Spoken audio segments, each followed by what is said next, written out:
এক ছিল রমিজ চাষি, আরেক ছিল জলিল চাষি। দুজনেই একই গ্রামের শালিখা বাড়ি। জনের ক্ষেত খামার পাশাপাশি, কাজও একসাথে, কিন্তু স্বভাব ছিল সম্পূর্ণ আলাদা। রমিজ ছিল পরিশ্রমী, সময়ে কাজ করে, মাটিকে ভালোবাসে। আর জলিল ছিল অলস, একটু চালাকিও করত। সে ভাবত, কম কষ্টে বেশি ফসল ফলাতে পারলেই বুদ্ধিমানের কাজ। একবার গ্রীষ্মকালে জনেই ধান লাগানোর প্রস্তুতি নিল। রমিজ সকাল হতেই ক্ষেত চাষে নেমে পড়ল, সঠিক সময়ে বীজ বপন করল, সার দিল, আগাছা তুলল। আর জলিল বসে বসে ভাবল, রমিজ এত কষ্ট করে, আমি বুদ্ধি খাটিয়ে কাজ করব। সে বাজার থেকে এক ধরনের জাদু সার কিনল, যার বিজ্ঞাপনে বলা ছিল, একবার ছিটালেই দ্বিগুণ ফসল।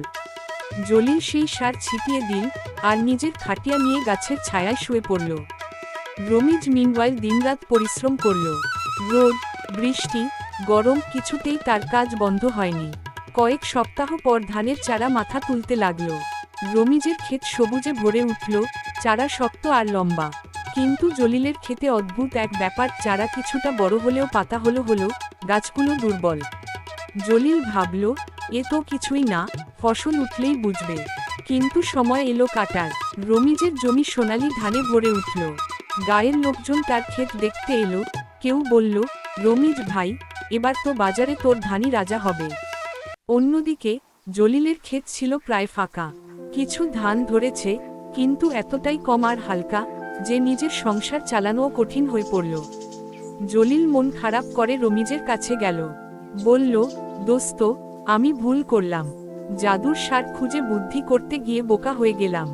রমিজ হেসে বলল, বুদ্ধির চেয়ে বড় জিনিস হচ্ছে পরিশ্রম আর মাটির প্রতি ভালোবাসা। জলিল মাথা নিচু করে বলল, এবার থেকে তোর সাথেই পরিশ্রম করব, তুই আমাকে শিখিয়ে দে। রমিজ কাঁধে হাত রেখে বলল, চল শুরু করি। ধান কাটা শেষে আবার নতুন মৌসুম আসবে। সেখানে তোর ক্ষেত সোনালি হবে, যদি মন দিয়ে কাজ করিস। সেই থেকে রমিজ আর জলিল একসঙ্গে মাঠে কাজ করে, রোদে ঘামে।